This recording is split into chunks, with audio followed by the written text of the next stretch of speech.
So if you have a set where you stop at 2 reps shy of failure and another person has a set where they stop just at failure, or someone has to drag the barbell off of them, the person who went to failure is going to grow more muscle.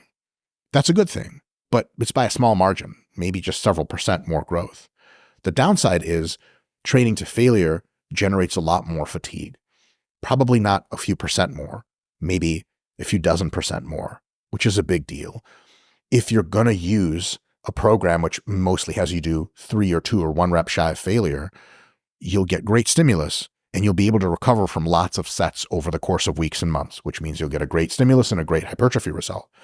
If you insist on going to failure even beyond in your sets, you can get very good results, but you have to reduce the total volume of your training because the amount of fatigue you accumulate is going to be rapid. It's going to happen fast. So have you ever heard of like HIIT training, Mike Mentzer, high intensity training, HIT?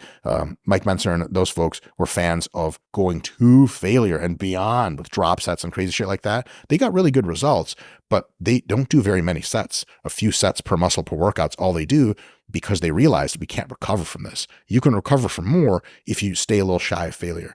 My suspicion is that if you want the best overall muscle growth and you have all the time in the world to train, that somewhere between 3 and 1 rep in reserve on average for a program is a really good idea. But you also want to test your shit every now and again.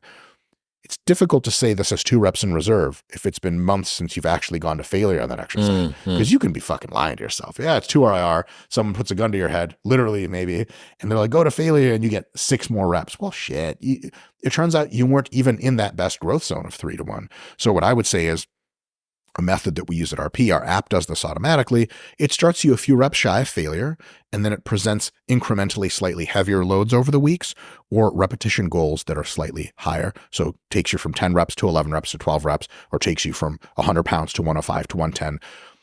Automatically, because your body can't adapt that quickly, you're going to reach failure a few weeks in, 4 to 6 weeks in.